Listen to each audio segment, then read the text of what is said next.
Hello and welcome to Penalty on the Podcaster.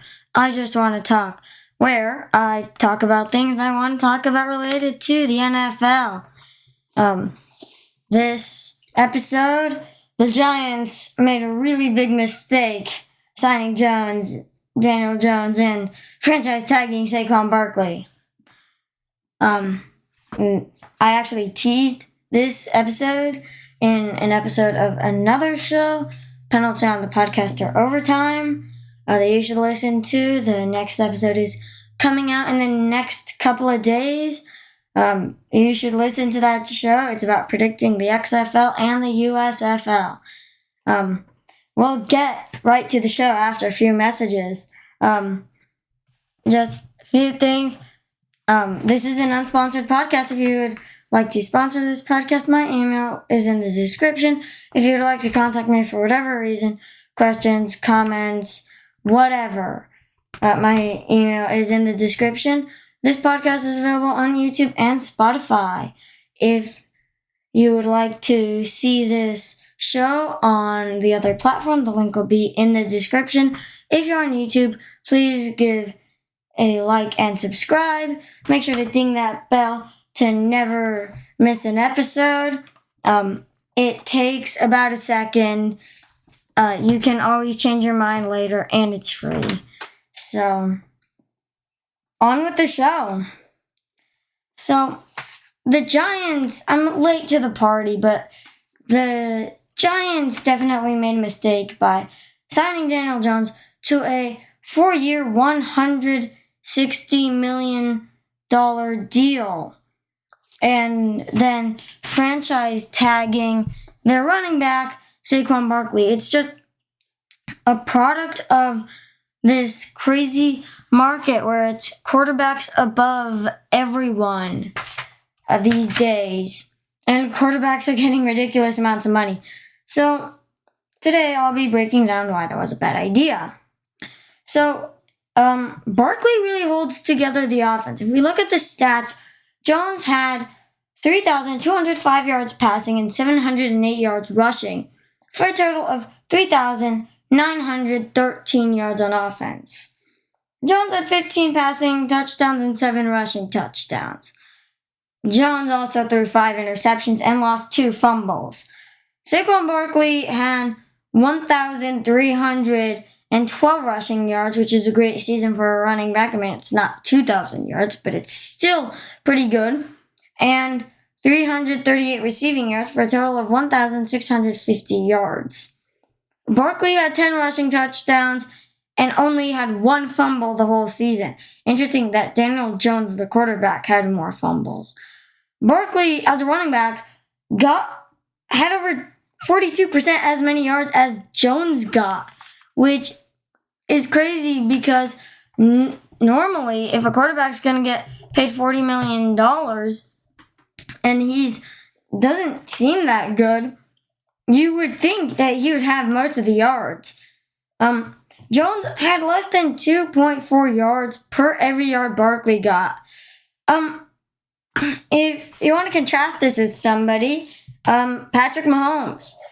All the Chiefs running backs combined, that's what I'm using, had more yards than Saquon Barkley. But Patrick Mahomes had almost 3.2 yards per every yard his running backs got. And all of the Chiefs running backs combined had only under 32% as many yards as Patrick Mahomes. So you can see Mahomes is clearly carrying the offense, while Jones isn't really carrying the offense that much. Sure, he's decent, but Saquon Barkley is something else. If you were only tagging Barkley in return for signing Jones to a ridiculous $40 million a year deal, that's an issue. Jones should be totally carrying the offense, which he's not. Barkley can do more if he's given more too. And I think you'll notice, but I did not compare turnovers with this. Of course, Barkley had fewer turnovers, but it's really different for quarterbacks because they have the interception stat. But then again, Barkley's running into the tackles more and he still fumbled less. But the way quarterbacks hold the ball when they're preparing to throw, it's more vulnerable than how a running back might tuck it away. So if he gets strip sacked in the backfield, like he's more likely to get strip sacked in the backfield than a running back is to have the ball punched out if he's protecting it. So, I mean, that's really their comparison. And yet Barkley has been franchise tagged. What happens to the Giants if next year he's like, no, you franchise tagged me. This one's offering me more money. I'm not under any obligation to play for you. Goodbye. What happens to the Giants then? I think Daniel Jones can be okay, but I think there'll be a mediocre team that will sometimes get a wild card spot, especially with Dallas and Philadelphia in the division, and with Sam Howell emerging as a pretty good quarterback for the Commanders. And then it will be a competitive division, especially with the defensive line of the Commanders and Jahan Dotson and Terry McLaurin. I think they could be sort of competitive. So, but I think that the Giants will have to struggle for a wild card spot. Another thing is like Daniel Jones. Like, I was talking to someone and they said they only signed Daniel Jones to this ridiculous contract because of the nostalgia they have, because he reminds them of Eli Manning. He reminds them of like his play, how he looks, and all that. And like they're nostalgic. They want the glory days back. You know, the glory days where they actually won playoff games, and before they had that more than a decade-long drought of winning a playoff game, or I think making the playoffs, and when they beat the Patriots twice in the Super Bowl. So, I mean, that's kind of understandable because he only just had his breakout year just then, and right then, okay, he played so bad that they actually declined his fifth year option previously, but like one decent season where Barkley is still doing really well, and they're almost 50-50 for yards, which should not happen to get a quarterback there. Oh, big contract, woohoo! Like, I compared him with Patrick Mahomes, and he's only making $5 million a year less than Mahomes. I didn't check into the guaranteed money or anything, but which I should have. But like, he's only making $5 million a year less than Mahomes, and like that is ridiculous because like $5 million is small in this league, and because Daniel Jones isn't carrying the offense like Mahomes is carrying the offense, and he's also kind of turnover prone.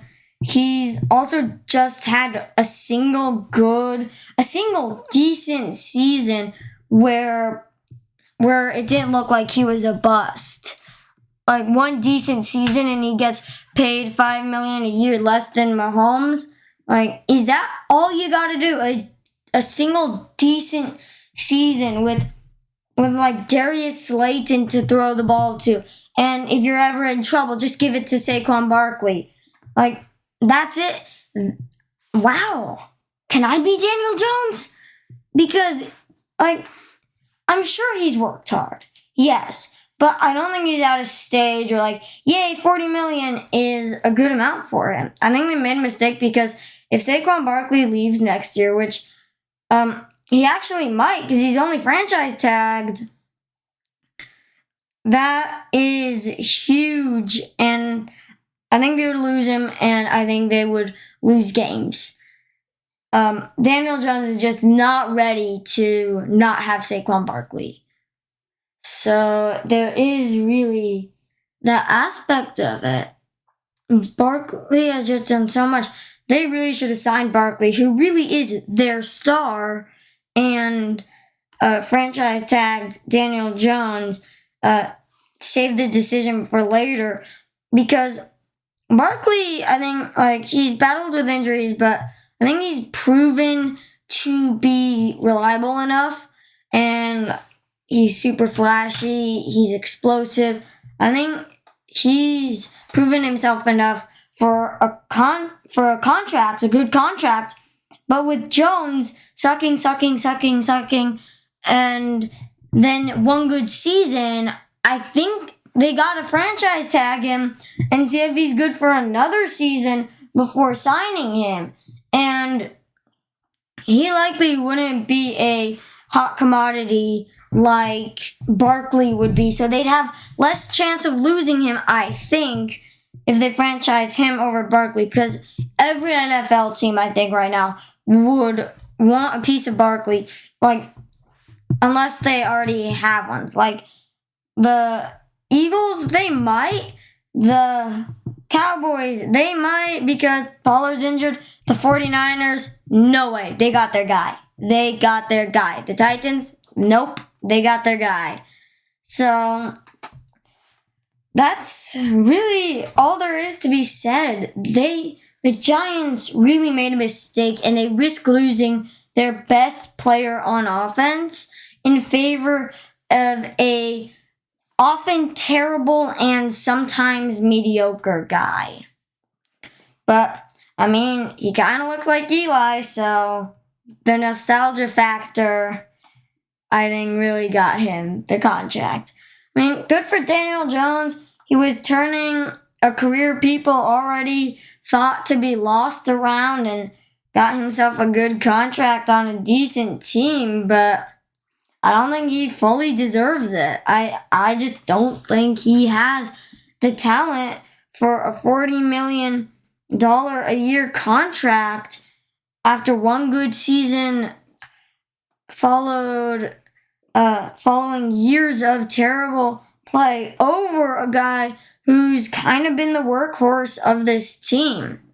So those are honestly just my thoughts on the situation. I really think that the Giants messed up on this one, but I don't know.